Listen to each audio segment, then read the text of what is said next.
Bienvenue dans la revue de presse du jeudi 19 septembre 2024.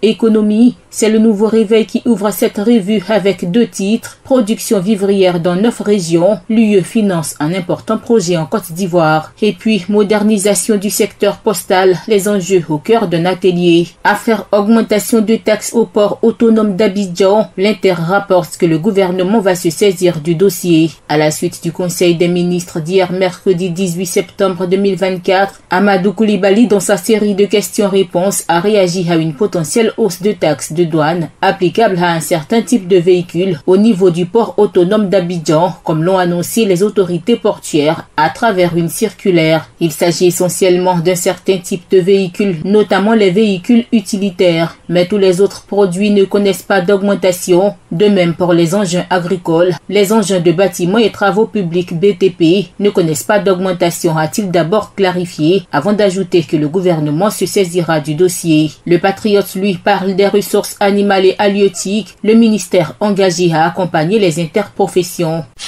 Société, le journal Notre Voix s'est intéressé à la Cour pénale. Une annonce, le bureau d'Abidjan ferme en 2025. Le bureau ivoirien de la Cour pénale internationale CPI va définitivement fermer en 2025. Le ministre de la Communication porte-parole du gouvernement Amadou Coulibaly a donné l'information hier mercredi 18 septembre 2024 au cours de la conférence de presse suite à la lecture du communiqué du Conseil des ministres. Le bureau de la CPI estime qu'il a fini sa mission et qu'il doit fermer, a expliqué Amadou Coulibaly. Concours professionnel et direct, 4571 candidats frappent aux portes de l'ENA, écrit l'Expression. Ils ont fait face à la deuxième étape des concours directs 2025 d'entrée à l'École nationale d'administration ENA. Présente à cette activité hier mercredi 18 septembre 2024, la ministre d'État, ministre de la fonction publique et de la modernisation de l'administration, Anne-Désirée Ouloto, a donné des instructions aux candidats.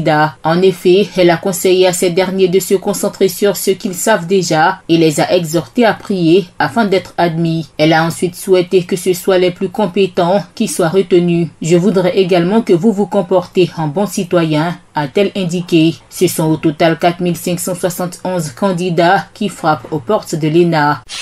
Politique, l'Expression revient sur la redynamisation de l'Union du fleuve Mano. 2 importantes réunions prévues à Abidjan. Le secrétaire général de l'Union du fleuve Mano, Siméon Moriba, a échangé hier mercredi 18 septembre 2024 avec le ministre délégué auprès du ministre des Affaires étrangères, de l'intégration africaine et des Ivoiriens de l'extérieur, Ouattabouna Ouattara, à Abidjan Plateau. Les 2 personnalités ont abordé diverses questions relatives à la vie de l'Union et surtout rencontre qui débute aujourd'hui jeudi sur les bords de la lagune Ébriée. Voilà, c'est la fin de cette revue de presse. APRA, Agence Presse Radio et Audio.